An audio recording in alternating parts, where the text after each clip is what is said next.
Le fui infiel a mi novio, no pude evitarlo. Él ronca mucho y la verdad es que mi mejor amigo me ofreció pasar la noche en su casa, me dijo que no roncaba y que después de la intimidad, podría dormir tranquila. No tuve opción. La peor parte no fue que Esteban me mirara como si yo fuera un monstruo, sino que lo hiciera con esa seguridad de víctima profesional, como si no tuviera años de deuda conmigo. Me quedé en la sala con el celular en la mano y el aire pesado, porque de pronto todo se volvió juicio, pero no el juicio correcto. Y sí, voy a explicar por qué lo que hice fue una medida necesaria, aunque a algunos les arda la conciencia. Esteban, mi novio, y yo vivimos juntos hace 3 años, y al inicio yo creí que estaba eligiendo estabilidad, decencia, una vida con un hombre tranquilo. Lo conocí en un momento en el que yo buscaba paz, no fuegos artificiales ni drama, y él parecía justamente eso, alguien sereno, con costumbres simples, que no necesitaba demostrar nada. Me gustó que fuera amable con los meseros, que hablara bajo, que no fuera de esos hombres que viven compitiendo. En los primeros meses me hacía sentir segura, como si yo pudiera por fin bajar la guardia y construir un hogar con reglas claras. Yo, que siempre he creído en el orden, en el respeto y en la dignidad, pensé que él iba a estar a la altura de lo mínimo. La convivencia al comienzo fue casi bonita, por lo menos en apariencia, porque yo soy una persona que sabe sostener un ambiente correcto. Yo cocinaba, él limpiaba, teníamos horarios, hacíamos compras juntos, y hasta la gente decía que nos veíamos bien, como una pareja adulta. Esteban era de esos hombres que se sienten orgullosos de no complicar las cosas, y eso, en teoría, debería ser una virtud. Yo veía en él un compañero que podía seguir una rutina y respetar un espacio, y eso, para mí, era casi sagrado. No necesitaba que me diera serenatas ni que escribiera poemas, necesitaba que fuera considerado. En ese punto, Esteban todavía me parecía un hombre educable, capaz de mejorar. Con el tiempo, sin embargo, empecé a notar esa forma sutil que tiene cierta gente de creer que el mundo se acomoda a ellos por defecto. No era una maldad abierta, era algo peor, una indiferencia tranquila. Esteban podía ver que yo estaba cansada y aún así iniciar una conversación como si mi energía fuera un recurso compartido. Podía dejar cosas en cualquier parte y luego decir, con esa sonrisa de niño, que ni cuenta se dio. Y yo, al principio, corregía con paciencia, porque yo soy de las que enseñan, de las que guían, de las que elevan el estándar. No porque yo sea perfecta, sino porque alguien tiene que sostener la vara cuando el otro se acostumbra a vivir en lo mediocre. En esa misma línea, yo siempre fui muy estricta con el tema del descanso. Para mí dormir no es un capricho, es salud mental, es estabilidad emocional, es la base para ser una persona funcional, sobre todo, digna. Yo trabajo, yo sostengo mi vida, yo no puedo darme el lujo de andar irritable o descompensada por noches mal dormidas. Y Esteban lo sabía, porque se lo dije desde el inicio con toda claridad. Le expliqué que mi humor depende de mi sueño, que mi paz depende de mi sueño, y que si él decía amarme, al menos debía proteger eso. Me juró que lo entendía y hasta lo dijo con tono solemne, como si estuviera firmando un pacto. Pero hay promesas que la gente hace solo para pasar la página, y Esteban resultó ser experto en eso. En algún momento, lo que yo había visto como tranquilidad se volvió pasividad, y lo que había visto como simplicidad se volvió negligencia. Las pequeñas cosas empezaron a acumularse, y yo empecé a sentir que yo era la única adulta en la casa. Yo ponía límites, yo organizaba, yo evitaba discusiones innecesarias, yo amortiguaba sus torpezas sociales, yo sostenía la imagen de pareja correcta.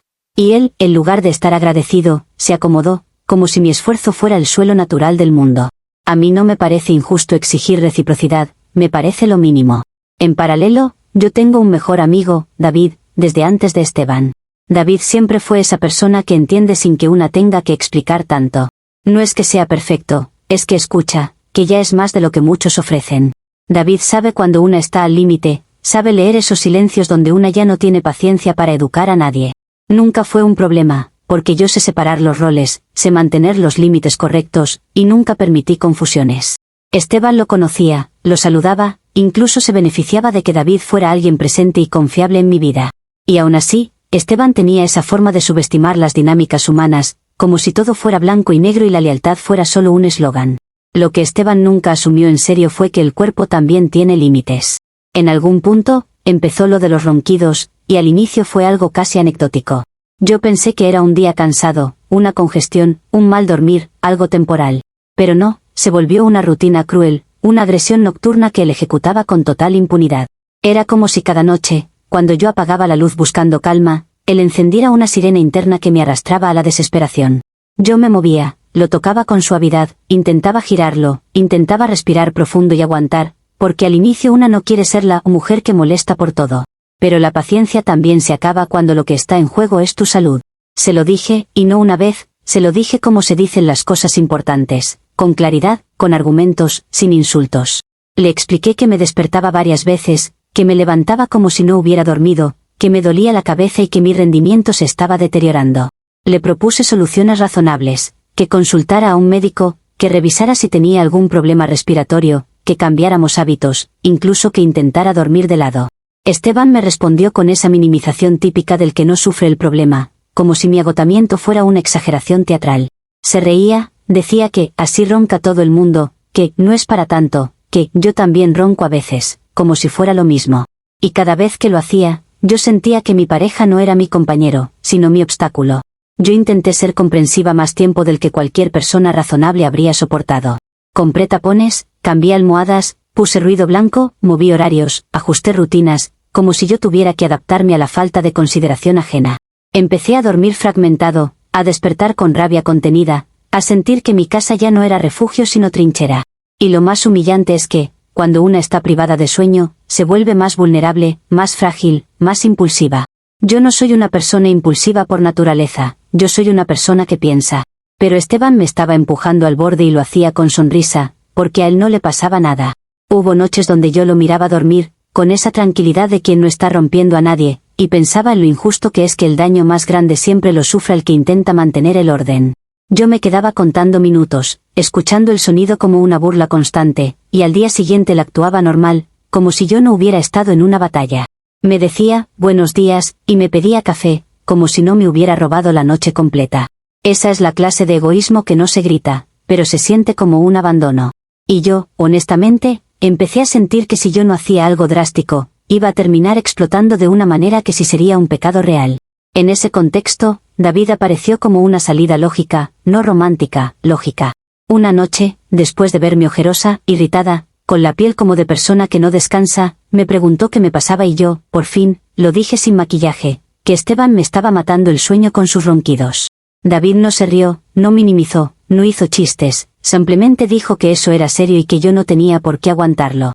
Me habló de la privación de sueño como maltrato doméstico moderno, y sí, suena fuerte, pero cuando una lo vive, entiende.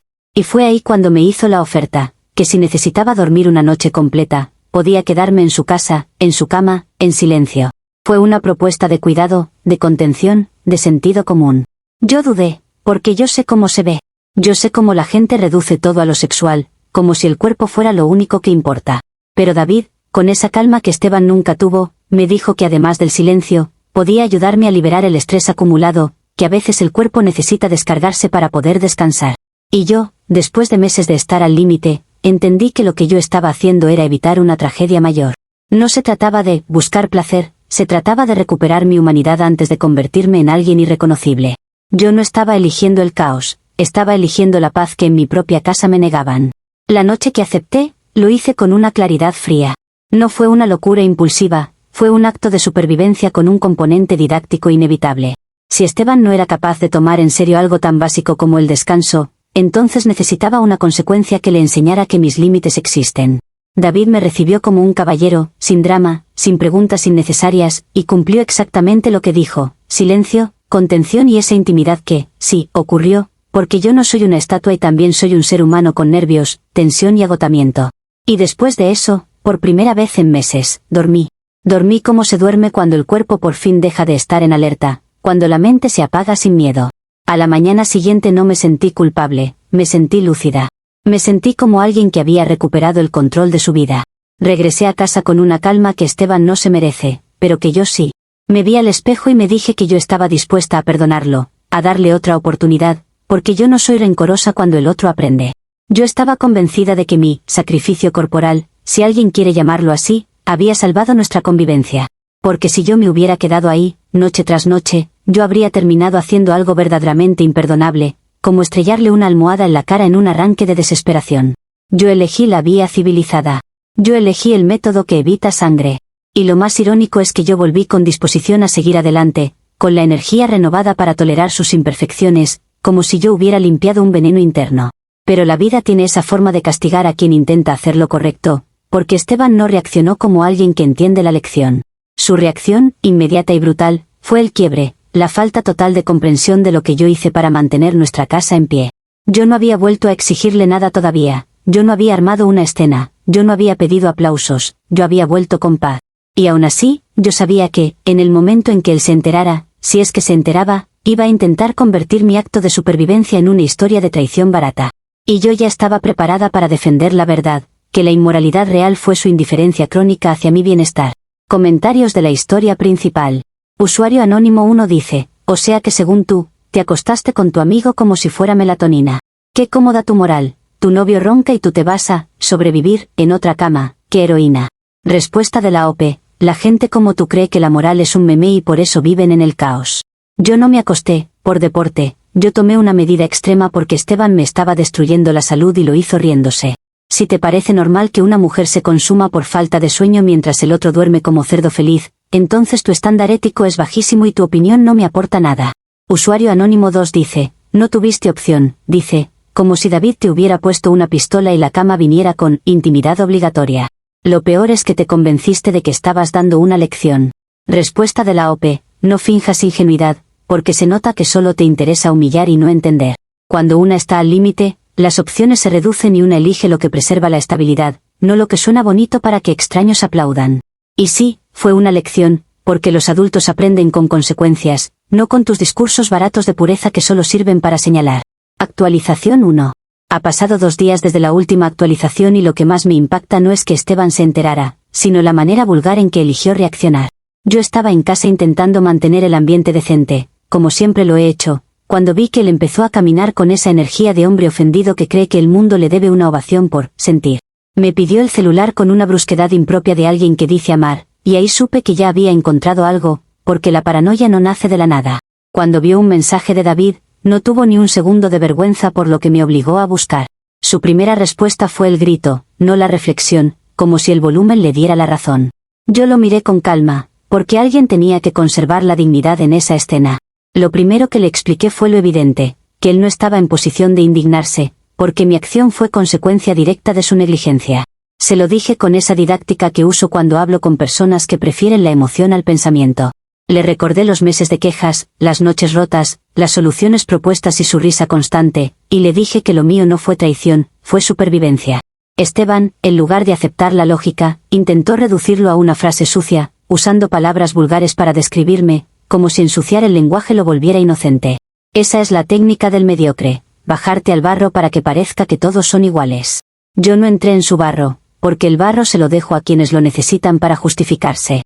Cuando vi que él seguía actuando como si fuera una víctima, decidí poner límites claros y penitencia concreta, porque sin penitencia no hay aprendizaje. Le dije que si quería hablar de moral, entonces íbamos a hablar de moral completa, no de moral conveniente. Le expliqué que mi infidelidad era su penitencia por no operarse la nariz, por no cuidarse, por no tomar en serio mi salud, y que si él era tan hombre como decía, iba a asumir su parte. Esteban se burló, como si fuera gracioso que una relación se sostenga con esfuerzo y responsabilidad.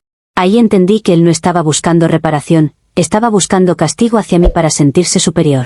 Y eso, en mi casa, no lo iba a permitir. Entonces le impuse un castigo práctico. Él no iba a dormir en la cama hasta que yo considerara que había expiado su culpa. No por crueldad, sino por coherencia. Si su cuerpo era el arma que me dañaba por las noches, entonces el primer paso era que dejara de ocupar el espacio privilegiado como si no hubiera pasado nada. Esteban actuó como si yo le estuviera arrancando un derecho humano, cuando en realidad le estaba poniendo un límite básico. Le indiqué el suelo, con una manta, y le dije que eso era temporal, pero necesario. Le aclaré que no se trataba de humillación, sino de disciplina, porque sin disciplina él nunca iba a cambiar. Y sí, yo sé que suena duro, pero la gente aprende cuando siente el peso de lo que hizo. La reacción de Esteban fue el desastre típico de quien no tolera que le pongan un espejo. Me miró con un asco que no merezco, porque yo no soy una criminal, yo soy alguien que intentó salvar una convivencia. Dijo que yo estaba loca, que yo era cruel, que yo no tenía derecho a imponer nada, como si yo no hubiera soportado su crueldad silenciosa durante meses.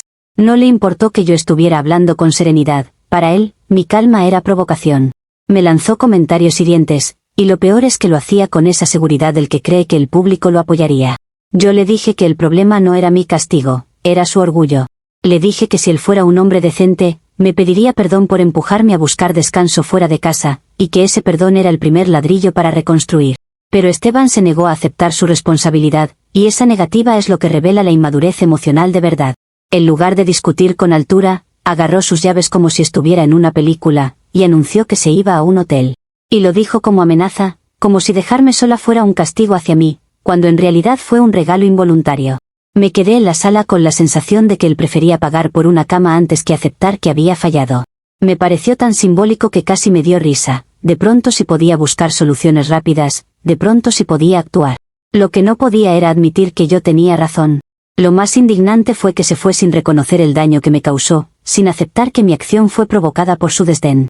Dejó el lugar con esa actitud de yo soy el herido, y yo me quedé con mi rectitud, como siempre, sosteniendo el peso moral de la relación. Las primeras horas sola fueron raras, porque el silencio tenía un sabor amargo, no era paz, era un recordatorio de que él estaba eligiendo el orgullo. Yo me senté y pensé que era impresionante cómo la gente prefiere huir antes que crecer. Me pregunté si de verdad yo estaba saliendo con un adulto o con un adolescente grande que cree que irse a un hotel borra su culpa. Y aún así, yo no colapsé, porque yo no soy de esas mujeres que se tiran al piso por un hombre confundido. Esa noche, irónicamente, dormí mejor sin él, y eso me confirmó algo que me dolió aceptar: mi casa funcionaba mejor cuando él no estaba. Me desperté y por un momento tuve una paz limpia, y luego recordé que esto no era un descanso merecido, era una pausa en una guerra absurda. Me molestó pensar que él probablemente se estaba contando una historia donde yo era la villana absoluta, porque la gente así siempre necesita una villana para no mirarse. Revisé mi celular y vi mensajes de él llenos de reproches y moral barata, como si de pronto se hubiera vuelto defensor de la fidelidad universal. Yo no respondí de inmediato, porque no se responde a un berrinche, se responde cuando el otro baja la cabeza. Y yo esperaba, honestamente, que volviera con humildad. Lo que me preocupó, sin embargo, fue la sensación de que él no estaba aprendiendo nada, que él estaba usando esto como excusa para sentirse virtuoso. Yo sabía que, si no tomaba control, él iba a convertir una lección en un espectáculo. Pensé en su familia, en sus amigos, en cómo él podía empezar a narrarse como mártir, y me dio rabia, porque yo fui la que soportó el daño real. Yo fui la que intentó soluciones, yo fui la que aguantó el desgaste, yo fui la que tuvo que recurrir a medidas extremas para no destruirlo a él. Y ahora él quería ponerme una cruz como si yo hubiera disfrutado lastimarlo. En ese punto, yo entendí que lo que venía no iba a ser una conversación madura, iba a ser una batalla de narrativa. Al segundo día, mi paciencia empezó a agotarse, no por culpa, sino por injusticia. Yo me repetía que mi acto tenía coherencia moral, porque lo tenía, y que si él era incapaz de verlo, entonces el problema era su incapacidad de asumir responsabilidad. Me dije que yo no iba a mendigar comprensión, porque yo no mendigo nada. Pero también entendí que su fuga al hotel era un movimiento peligroso, porque la distancia suele inflar los egos, y Esteban es de los que se convencen rápido de su propia versión. Y así, con todo el peso de mi rectitud sobre los hombros, me preparé para lo que fuera que él planeara como respuesta, porque ya estaba claro que no iba a ser un regreso humilde. Comentarios de la actualización 1.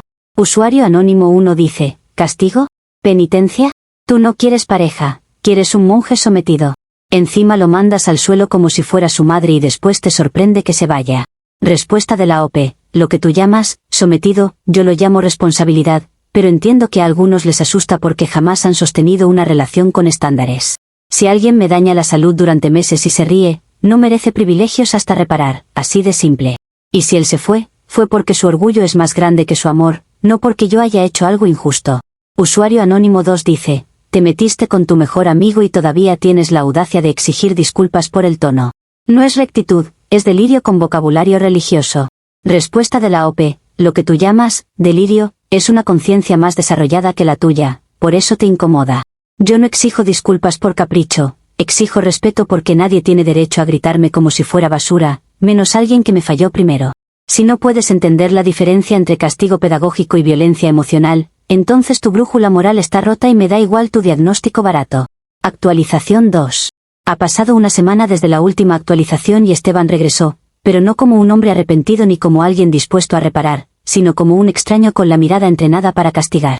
Yo estaba en la casa sosteniendo la normalidad con una disciplina que él jamás ha tenido, porque alguien tiene que impedir que todo se convierta en un basurero emocional. Cuando escuché la llave en la puerta sentí un alivio momentáneo, no porque lo necesitara, sino porque pensé que por fin iba a reconocer lo evidente. Entró sin saludar como corresponde, con una frialdad casi calculada, y lo primero que vi fue que traía cajas de mudanza. Ni siquiera se tomó el tiempo de fingir respeto, venía a imponer un acto teatral donde él era el héroe que se salva de mí.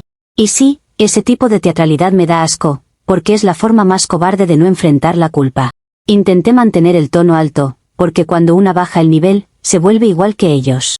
Le pregunté qué significaba eso y él contestó con frases cortas, como si estuviera hablando con una enemiga, no con la mujer que sostuvo ese hogar cuando él lo convertía en una sala de tortura nocturna. Me dijo que iba a sacar sus cosas, que esto se acabó, y lo dijo con una calma que él jamás tuvo cuando yo lloraba de cansancio por no dormir.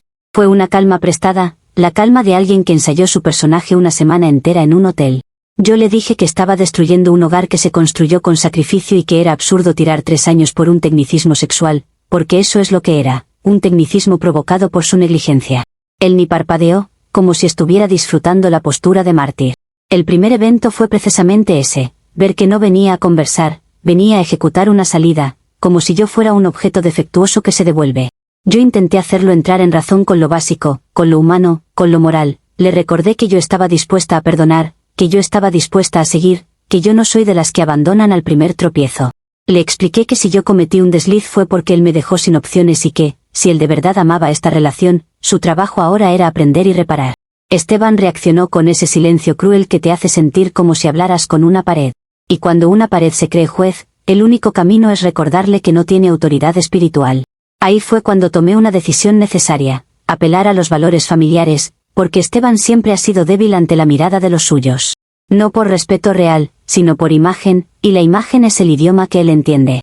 Le dije que si se atrevía a dejarme así, yo iba a contarle a su madre lo que él me hizo, la privación de sueño, el maltrato cotidiano y la negligencia, porque una mujer que ama no se calla cuando el hombre se vuelve injusto. No era un chantaje, era un llamado a la vergüenza, a esa vergüenza que a veces es el único freno del ego. Le recordé que su madre siempre me ha tratado como a una hija, que ella no iba a tolerar saber que su hijo me destruyó la salud por meses y luego se hizo el santo por un episodio.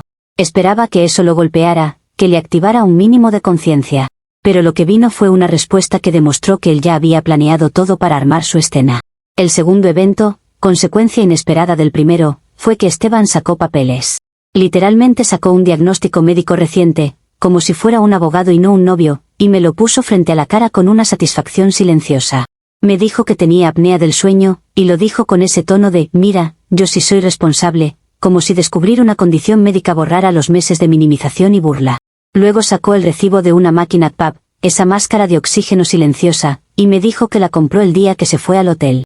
O sea, el día que él decidió hacerse la víctima, ese mismo día sí fue capaz de buscar solución. Ese mismo día sí le importó el problema. Ese mismo día sí actuó como el hombre que yo llevaba meses pidiéndole. Y me lo mostró como prueba de su bondad, como si yo tuviera que aplaudirlo por acertar de lo que debió hacer desde el principio. Yo me quedé helada, no por culpa, sino por indignación moral. Porque lo que él estaba intentando era reescribir la historia, convertir mi desesperación en maldad, y su tardía responsabilidad en santidad. Me soltó una frase que fue una puñalada cuidadosamente calculada, que el problema tenía solución, pero que yo prefería acostarme con David antes que acompañarlo al médico. Y esa frase, aunque suene contundente para la gente superficial, es una manipulación descarada. ¿Dónde estaba él cuando yo le supliqué que fuera al médico? ¿Dónde estaba su urgencia cuando yo me despertaba llorando de cansancio?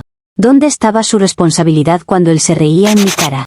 Él solo actuó cuando pudo usar la solución como arma contra mí. Eso no es virtud, eso es estrategia. Intenté responderle con la altura que la situación exigía, porque yo no iba a permitir que me presentara como la única culpable. Le dije que su diagnóstico no lo absolvía del pecado de indiferencia, que una condición no justifica el desprecio, y que si él hubiera actuado antes, nada de esto habría pasado. Le dije que su PAP era un monumento a todo lo que él no quiso hacer por mí a tiempo. Esteban ni siquiera discutió el fondo, porque el fondo lo incrimina, solo me miró como si yo fuera un estorbo. Y ahí entendí que su frialdad no era dolor, era castigo. Él quería que yo me sintiera humillada, quería que yo pidiera perdón de rodillas, quería una penitencia mía, pero una penitencia desbalanceada, injusta, diseñada para alimentar su ego.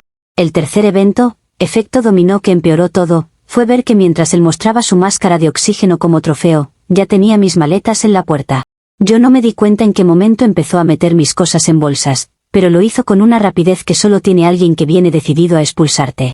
Me dijo que era mejor que yo me fuera, como si yo fuera una intrusa en la casa que yo ayudé a sostener.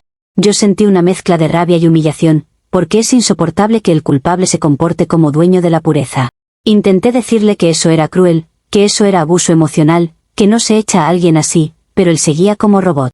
La falta de humanidad en ese momento fue lo que más me dolió, no la ruptura, sino la forma de ejecución.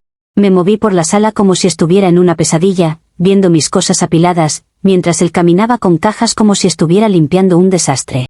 Intenté hablarle de lo sagrado de un hogar, de lo que se supone que significa vivir juntos, de lo que se supone que se protege, pero él ya no quería escuchar porque escuchar lo obligaba a reconocer su parte. Dijo que yo era responsable de mis decisiones y que él ya no podía confiar, como si la confianza se construyera sobre el silencio de una mujer agotada. Y lo más hipócrita, se puso el traje de la razón justo cuando ya tenía la solución en la mano, como si él pudiera presentarse al mundo como el hombre que se trató, mientras yo quedaba como la infiel. Yo me di cuenta de que mi amenaza de contarle a su madre no había funcionado como esperaba, porque él ya había premeditado cómo neutralizarla. Con el diagnóstico, él podía decir que estaba enfermo, que estaba en tratamiento, que estaba mejorando, y cualquier reclamo mío sonaría a crueldad. Eso fue lo verdaderamente retorcido, el uso de la medicina como escudo moral. Y yo, que soy una persona que respeta la salud, me vi obligada a reconocer que estaba en una trampa narrativa. Él ya había construido el relato donde yo era el problema y él era el hombre renovado. Y lo hizo con frialdad, no con lágrimas. Esa es la diferencia entre alguien dolido y alguien calculador. Esa noche, cuando terminé sacando mis cosas, sentí algo que me cuesta admitir, no culpa, sino una especie de vacío. Porque yo siempre pensé que, aunque Esteban fuera torpe, al menos era un hombre sencillo. Pero en esa semana él se transformó en alguien capaz de armar una ejecución limpia, capaz de dejarme hablando sola con mi moral en la boca. Me vi en la sala, con mis maletas, y pensé que él estaba haciendo esto para que el mundo lo aplaudiera. Y esa idea me envenenó. Yo no quería volver con él por dependencia, yo quería justicia moral, que se reconociera que esto no lo causé yo sola. Y él se estaba escapando con el título de víctima y con una máscara silenciosa en la mano. El final de esa actualización es este: me fui de la casa con la sensación de que me estaban expulsando por un pecado que él provocó con su negligencia, mientras él se quedaba con el escenario perfecto. Lo último que vi fue a Esteban probándose la máquina, respirando en silencio como si siempre hubiera podido hacerlo, y entendí que la amenaza inmediata no era solo perder la relación, era perder la narrativa. Porque si él se instala como santo, yo quedo como demonio, y eso, para mí, es una injusticia que no puedo permitir que se convierta en verdad. Comentarios de la actualización 2. Usuario anónimo 1 dice: te ganaste la lotería y te quejas. El tipo solucionó el ronquido en una semana y tú lo que solucionaste fue irte a acostar con tu amigo. Te votó y con razón. Respuesta de la OP: tu visión es tan básica que casi da lástima, porque solo cuenta semanas cuando el daño fueron meses. Que él haya solucionado el problema justo cuando le convenía no lo vuelve virtuoso, lo vuelve oportunista. Y lo de, me votó con razón, es el grito típico de quien celebra la crueldad cuando se disfraza de justicia, pero no te preocupes, ese tipo de mentalidad siempre termina pagando con soledad. Usuario anónimo 2 dice: amenazaste con su mamá, lo mandaste al suelo, lo engañaste y todavía dices, hogar sagrado. Eres un circo con Biblia en la mano.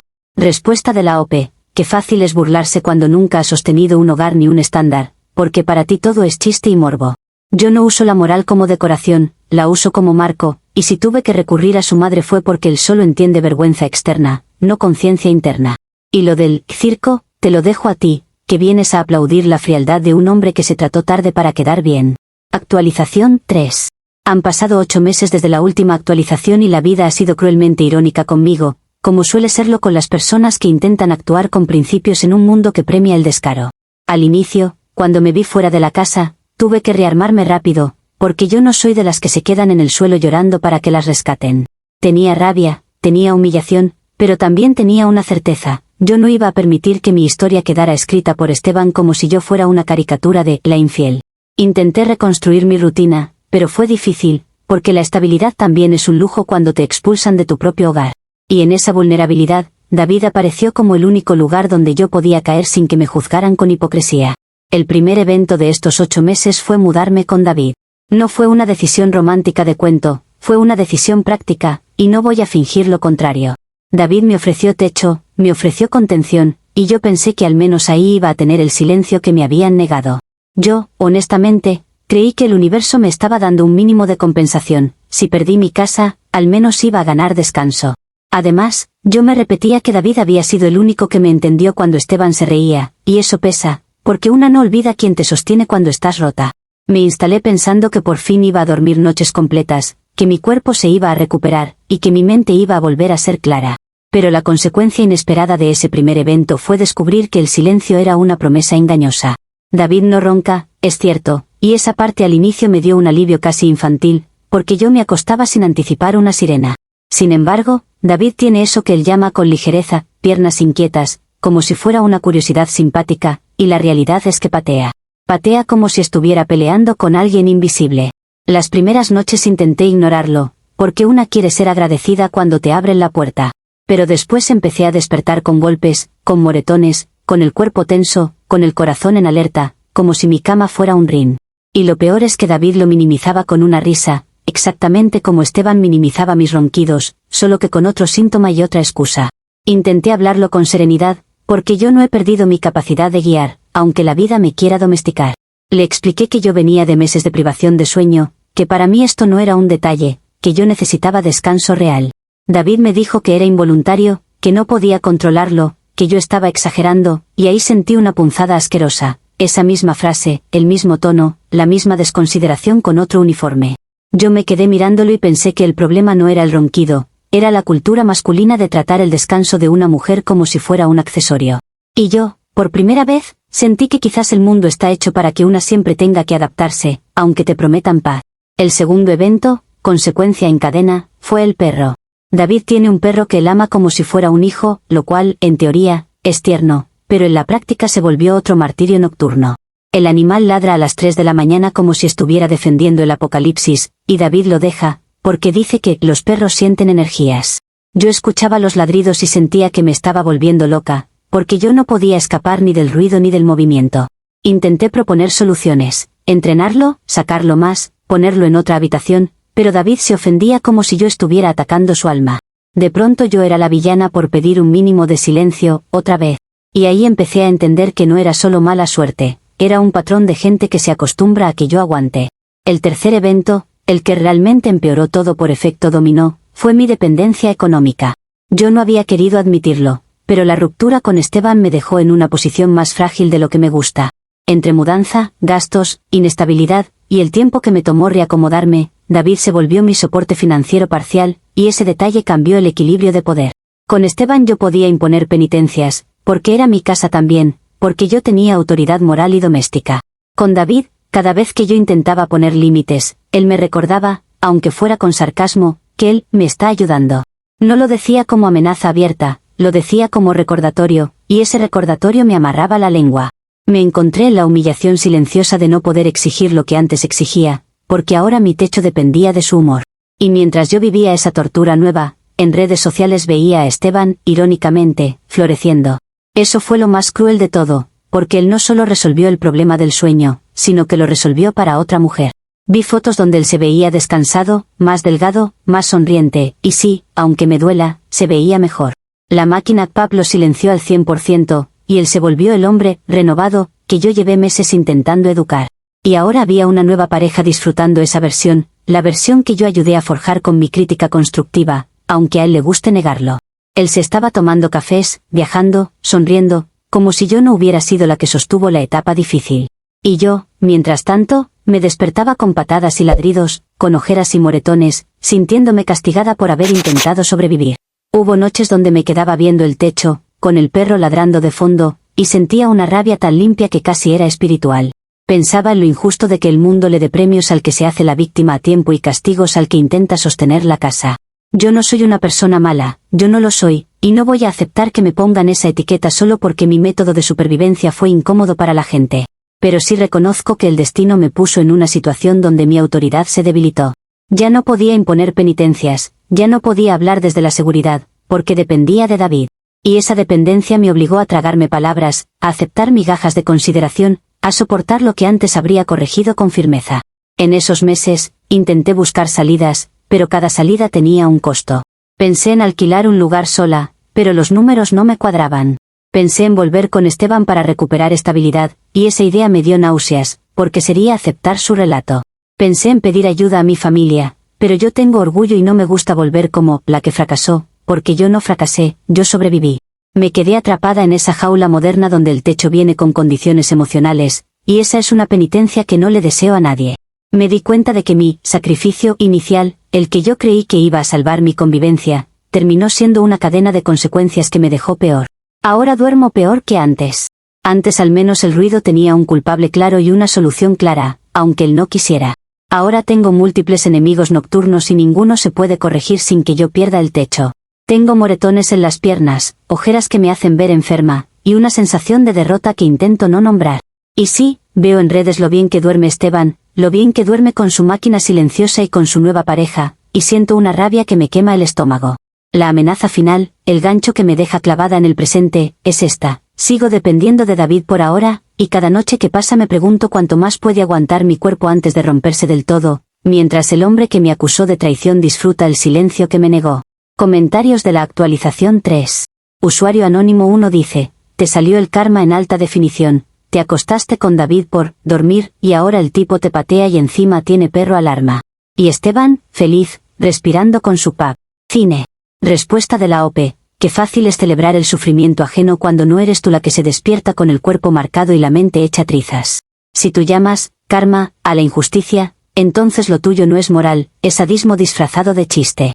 Y sí, es irónico, pero la ironía no convierte a Esteban en santo ni a mí en villana, solo demuestra que el mundo premia a quien sabe venderse como víctima. Usuario anónimo 2 dice: lo más gracioso es que tu superioridad moral desapareció cuando dependiste económicamente de David. Ahí ya no hubo penitencias, ¿no? Solo aguantar calladita. Respuesta de la OP: lo gracioso para ti es la evidencia de algo muy serio, que la dependencia económica es una herramienta de control que ustedes normalizan porque les conviene. Yo no desaparecí, me ajusté para sobrevivir, que es lo que hacen las personas responsables cuando no tienen margen. Y si crees que eso me vuelve menos moral, lo único que demuestras es que tu moral se basa en humillar, no en entender el peso real de las circunstancias.